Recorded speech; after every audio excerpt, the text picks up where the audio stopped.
Hi there, and welcome to the channel. I'm Dr. Razayan, a rheumatologist, and I'm here to make the world of autoimmune and inflammatory joint diseases easier to understand. Today we're diving into a really common question I hear from patients. What blood tests are used to diagnose arthritis? Let's start with this. Arthritis isn't just one disease. It's actually a broad term that covers over 100 different conditions, all of which involve joint pain, stiffness, or inflammation. From osteoarthritis to rheumatoid arthritis to lupus and more, each type has its own causes and patterns. Now, blood tests are incredibly helpful, but they're not magic. They don't diagnose arthritis all by themselves. Instead, they give us pieces of the puzzle which we combine with symptoms, a physical exam, and imaging like X-rays or MRIs. Some tests look for signs of inflammation in the body.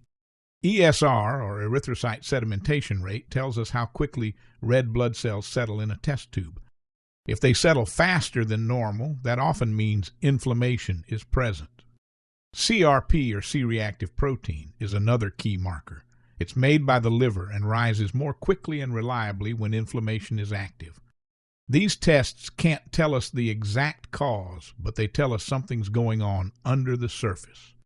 If we think the immune system might be attacking the body, something we call autoimmunity, we check for autoantibodies. Rheumatoid factor is one of the oldest and most well-known. It's often seen in rheumatoid arthritis, but also shows up in other conditions, and even in some healthy people. Anti-CCP, also called ACPA, is much more specific to rheumatoid arthritis, and it often suggests a more aggressive disease course.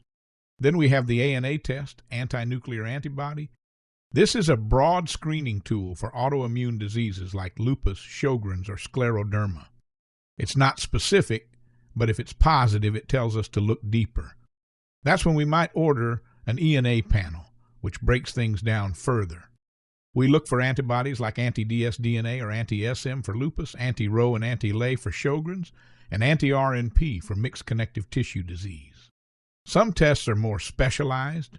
HLA-B27 is a genetic marker linked to a group of diseases called spondyloarthropathies. These include ankylosing spondylitis, reactive arthritis, psoriatic arthritis, and arthritis linked to inflammatory bowel disease. And uric acid levels help us evaluate for gout, a type of arthritis caused by uric acid crystals in the joints. But remember, not everyone with high uric acid has gout, and vice versa. Depending on your specific symptoms, your doctor might also check other labs. A complete blood count can reveal anemia, which is common in chronic inflammation. Kidney and liver function tests help monitor the effects of disease or medications. These results help guide not just diagnosis, but also treatment decisions. So here's the takeaway. Blood tests are powerful tools, but they're not standalone answers.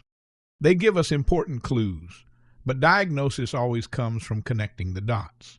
Your history, your symptoms, your labs, and your imaging. If you found this video helpful, go ahead and hit that like button, subscribe to the channel, and tap the notification bell so you don't miss future videos. And if you've got questions, drop them in the comments. I'm here to help. Thanks for watching, and take care of those joints.